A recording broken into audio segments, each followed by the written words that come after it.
Hey guys, I'm here to do the Fitness Tag 2.0.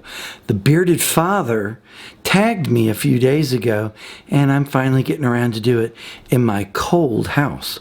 Ooh, I'll tell you about that in a minute.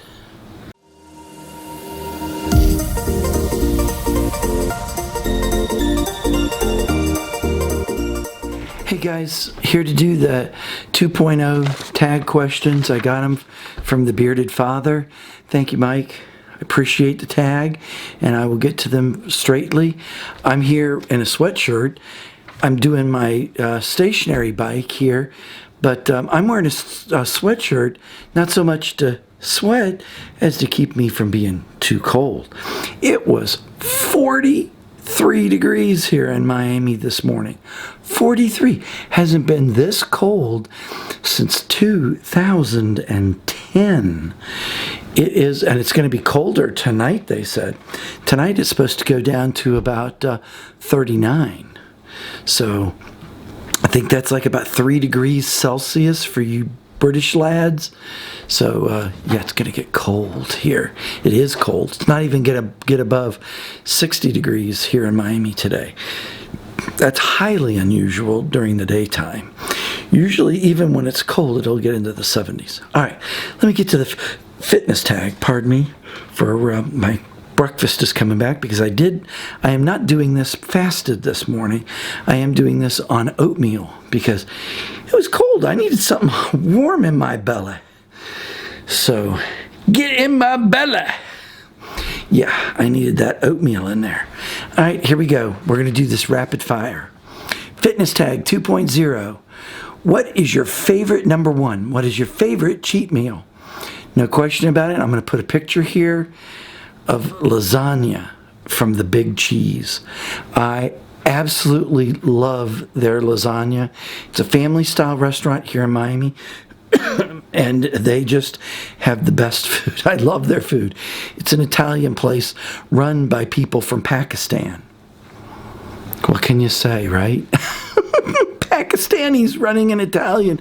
And it's the best family restaurant in Miami. If you go there on a Friday night or a Saturday night, around 7 o'clock at night, they don't take reservations, and the line will be at least an hour to an hour and a half wait out the door. So yeah, it's a pretty popular place. Number two, if you only had to choose deadlifts, bench, or squats for the rest of your life, easily it would be deadlifts. Squats I just can't do with my knees anymore. Deadlifts I can sort of do with my back, but no, it would be deadlifts. Of the three, deadlifts. Bench has always just been a hard one for me. I have shoulder impingements that have been around since I was in my 20s, so it really hurts me to do bench and power movements with my shoulders are not my strong point for sure. Number three, what do you do on your rest days? Watch sports, which is what I do when I'm not doing anything else. I always watch sports. I mean, do you ever see me with a cap on that's not a sports cap? Number four, what sport would you have if gym life did not exist? Well, I mean, I watch a lot of rugby and football. I watch a lot of baseball, sporting my Miami Marlins baseball cap. And yes, I know it's not politically correct to be a Marlins fan right now, but you know, I've been around since their first pitch in 1993, so I'm probably going to remain a fan for the rest of my life. You know, I'm not a bandwagon type person. I don't give up on my teams just because they make some dumb moves that I don't agree with. They're my team. I'm very much a loyal person. Number five, what do you train to be fit, lose weight, or because it's your lifestyle? Well, in a way, it's become kind of all three. I mean, I need to lose some weight. I've gained some back after I had a dramatic loss of weight in 2013. I've gained a few pounds back here and there, and I keep yo-yoing back and forth with that. I'm certainly not up to the 261 pounds. You can see I will be doing regularly my Monday weigh-ins. Those are coming back as of coming this Monday because I've been recording my weight all this week. So my Monday weigh-in videos are coming back.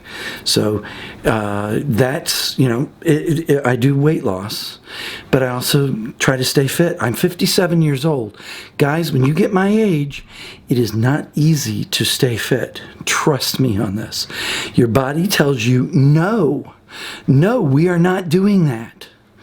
At 57 years old, your body will tell you no. But you got to keep going, and you got to tell it, yes, we're doing this. 6, do you still drink alcohol when training frequently? Well, despite the video you saw about 2 weeks ago or so, I am not a big drinker. That was the first time I've actually really had alcohol for about 6 months. And that's any kind of alcohol. I cook with cooking wine, but that's a very low grade alcohol, and it gets all burned away when you cook with it. But it does flavor the meats and the sauces really nicely. And you know, but I can't drink because of my gout problem. I can't drink beer anymore, which used to be my favorite alcoholic beverage. I used to drink, you know, I would pound down like 3, you know, cans of beer if I was watching a football game. You know, I used to drink that, but I can't anymore, and I don't. And despite what you saw in the video, I'll say that again. That's not my lifestyle. Number 7, how has the fitness lifestyle affected you? Well, a great deal. I've gained a whole new set of people that I watch on YouTube that I look forward to watching and following. A lot of you guys have become like a family to me. I don't understand sometimes the rejection that I get, and I'm feeling a little bit of that right now. I don't know why some people who used to be very loyal to my channel and very loyal to me have not been around lately. I see them around on other channels, and maybe it was the Drunk Santa video that pissed them off or something else. I don't know. But you know, I love you guys, and I really appreciate and like following you. I've become, you know, an extra member of the family in some cases, in some channels, and just hopefully a very good friend in a lot of others. So yeah, it's watching my YouTube habits have changed. I used to watch just like Netflix until about 3.5, 4 years ago. You know, now I watch a lot more YouTube than anything else. Number 8, what in life makes you happy? Mention 2 things. My sports team's winning, but the other thing, and the most important thing, is my faith. My faith in Jesus Christ as my Savior. I'm an Orthodox Christian, which is different than, I'm not a Catholic and I'm not a Protestant. I'm an Orthodox Christian, and I'll maybe do a few videos exploring that a little bit more, and showing you that our life, our belief system is not so radically different.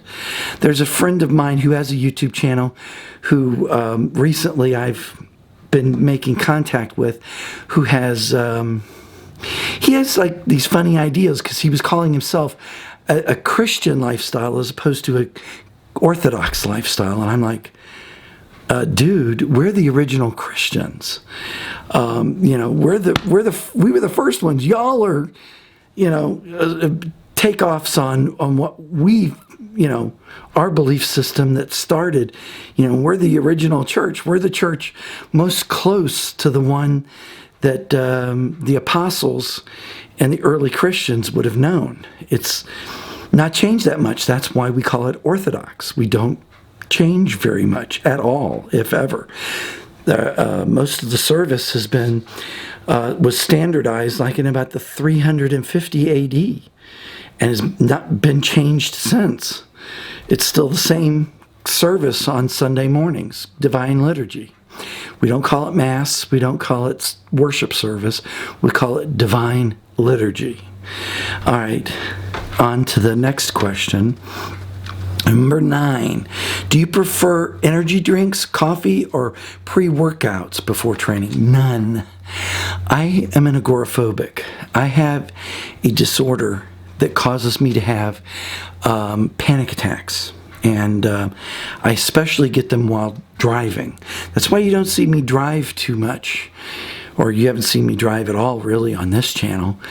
I'm going to try to do that more often this year, so I can actually educate you a little bit on panic attacks and agoraphobia and what some people actually go through. It's very debilitating. It's curtailed a lot of opportunities in my life.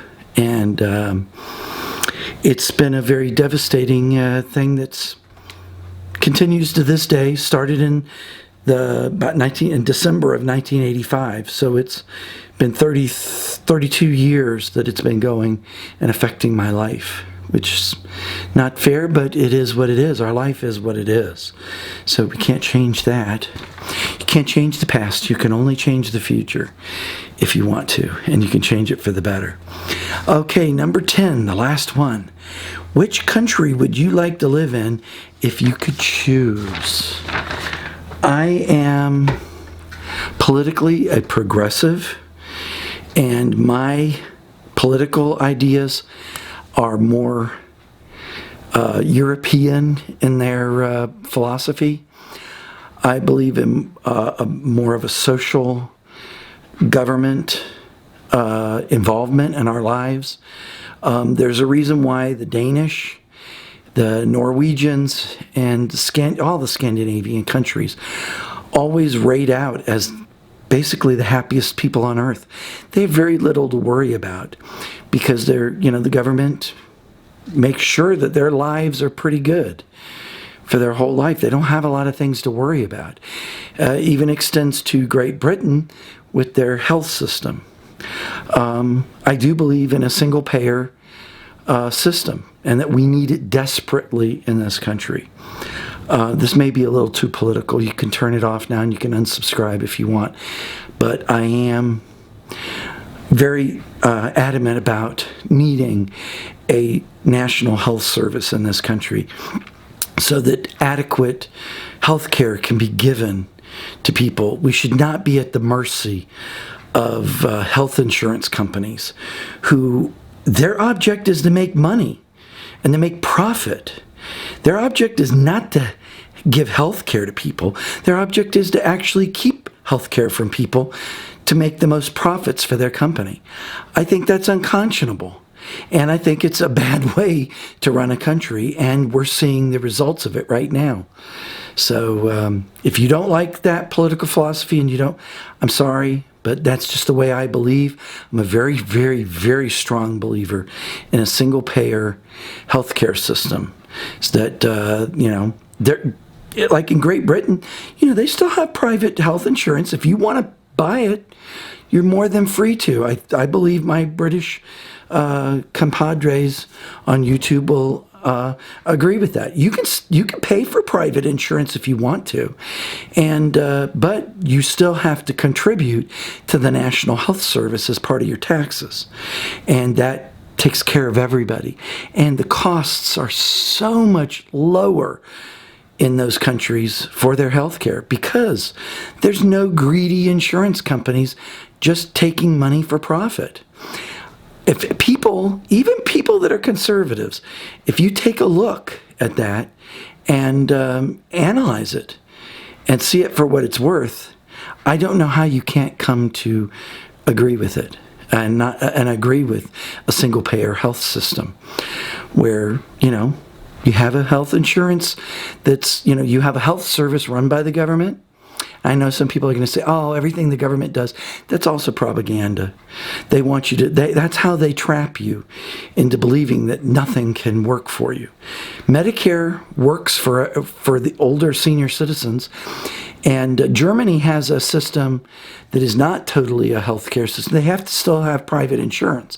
I don't know what their split is. I think it's like a 70-30 split or an 80-20 split like Medicare. But you do have to have supplemental health insurance money.